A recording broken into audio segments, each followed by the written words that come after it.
Audio 1 पुस्तक का नाम समाज की अभिनव रचना। विश्व मानव की अखंड अंतरात्मा। विश्व मानव की आत्मा एक और अखंड है। समस्त जड़ चेतन उसी के अंतर्गत अवस्थित हैं। इस आत्मा में अपनी एक दिव्य आभा स्वर्गीय ज्योति जगमगाती है।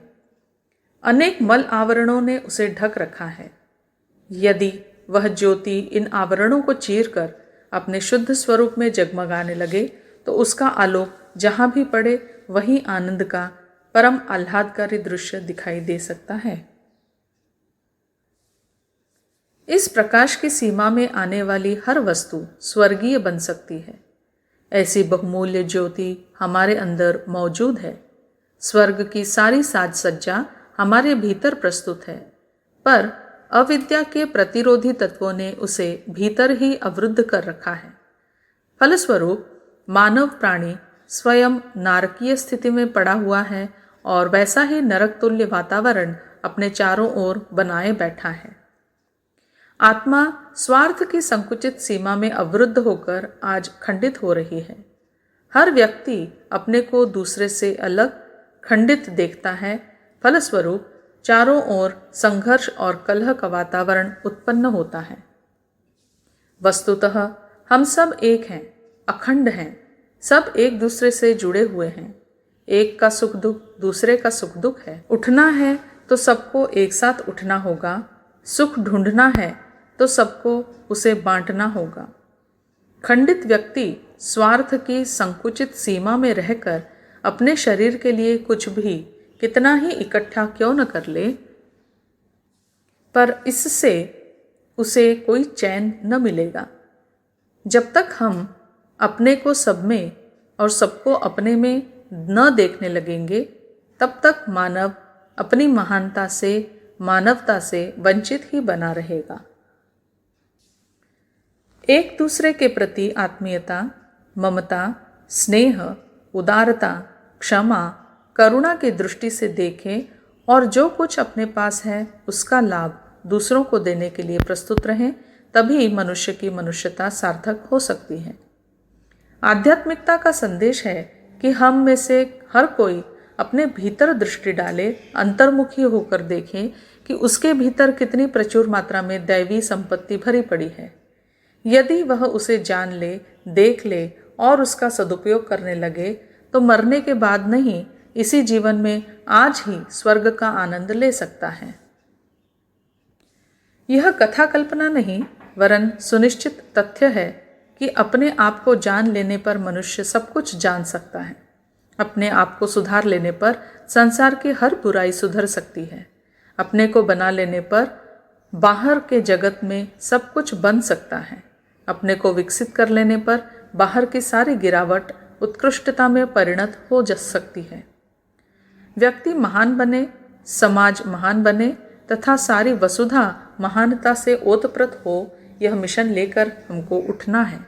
जब तक हम जीवित हैं तब तक इसी प्रयत्न में लगे रहेंगे।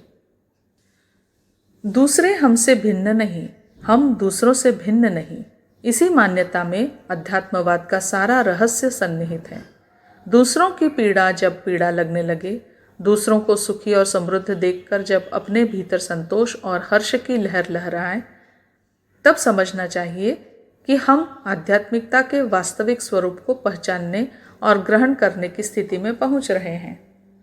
जब तक व्यक्ति अपने को समाज से भिन्न समझता है, लोकहित से अपने व्यक्तिगत स्वार्थ को अधिक महत्व देता है, तब तक वह मानवीय आदर्शों से पतित ही माना जाएगा। आत्मा अखंड है। हम सब एक ही नाव के यात्री, एक ही मंजिल के राही हैं। एक ही डाल पर रहने वाले पक्षी, एक ही बिल में रहने वाले चींटी चींटे परस्पर एक ही सूत्र में बंधे हुए हैं। सबका सुख दुख एक है। यदि संसार में पाप बढ़ेगा तो उसके बुरे प्रतिफलों से पुण्यात्माओं को भी कष्ट सहना पड़ेगा। पेड़ गिर पड़े तो उस पर रहने वाले सभी पक्षी आश्रय विहीन होंगे। बिल में पानी भर जाए तो उसमें रहने वाले सभी कीड़े संकट में पड़ेंगे। मानव जाति का भाग्य एक ही लिपि में लिखा गया है। यदि उत्थान होना है, सुख मिलना है तो वह सामूहिक ही हो सकता है। चोर लोग अमीर रहना चाहें और सब गरीबी भुगतें, यह स्थिति देर तक नहीं रह सकती। चाहे साम्यवाद हो चाहे अध्यात्मवाद, दोनों ही दृष्टिकोणों से यह गर्हित माना जाएगा और इसे बदलने का प्रयत्न किया जाएगा। आत्मा एक व्यापक तत्व है, वह अनंत और अखंड है। पानी की हर लहर पर एक अलग सूरज चमकता दिखता है, पर वस्तुतः असंख्यों सूर्य कहाँ होते हैं।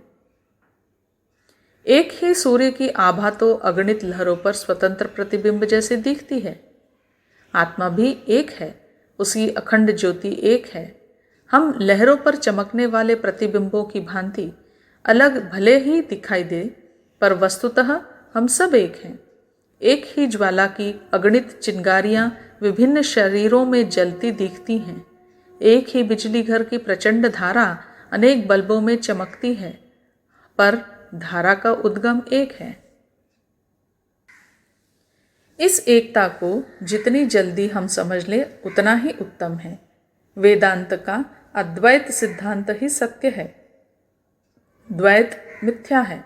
द्वैत को मिटाकर अद्वैत की प्राप्ति के लिए ही अध्यात्म शास्त्र और साधना विज्ञान का आविर्भाव हुआ है।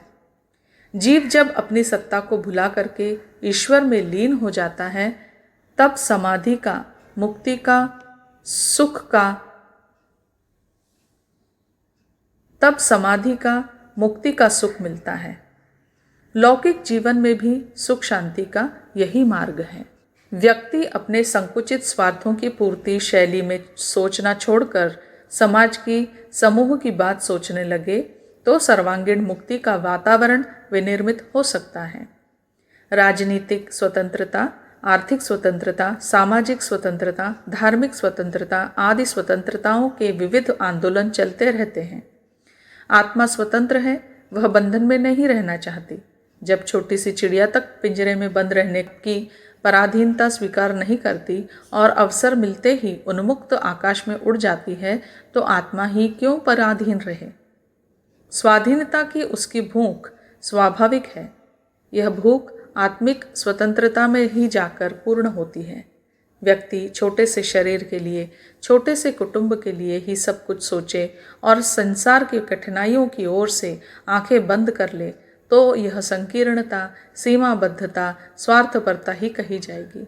इसी भवबंधन में बंधा हुआ तो प्राणी जन्म मरण की फांसी में झूलता रहता है। संकुचित स्वार्थों की सीमा में अवरुद्ध व्यक्ति तुच्छ है।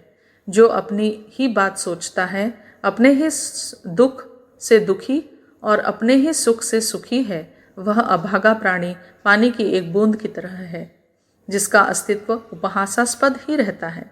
समुद्र में अनेक बूंदों का समूह रहता है, इसलिए समुद्र भी महान है और उसकी हर बूंद भी धन्य है। सूर्य अपनी ज्योति को अपने घर में ही प्रकाशित नहीं रहने देता, वरन उसकी किरणें लोक लोकांतरों तक निस्वार्थ भाव से बिखरी रहती हैं। इसी से सविता को देवता कहते हैं। वे मनुष्य भी देवता ही हैं, जो ससीमता के बंधन को तोड़कर असीम बनते जा रहे हैं, जिन्होंने स्वार्थ को परमार्थ में परिणत करने का निश्चय कर लिया है। इस संसार का भाग्य और भविष्य एक ही नाव में रखा हुआ है। विज्ञान की प्रगति ने एकता को और भी अधिक घनिष्ठ कर दिया है। इसलिए हमें सुख और दुख की, लाभ और हानि की, उत्थान और पतन की, जीवन और मरण की समस्या पर व्यक्ति की दृष्टि से नहीं, समूह की, समाज की, संसार की दृष्टि से विचार करना चाहिए। जिसमें सबकी भलाई है, उसी में अपनी भलाई हो सकती है। जिसमें सबका सुख और संतोष है, उसी में हमें भी सुख शांति मिल सकती है। अपने को सुखी बनाने की इच्छा करने वाले प्रत्येक को विस्मृत दृष्टि से देखना चाहिए और आत्मा की अखंड ज्योति को एक सीमित क्षेत्र तक संकुचित न रखकर विस्तृत विशाल क्षेत्र में फैलने देना चाहिए। सबके सुख में ही हमारा सुख सन्निहित है।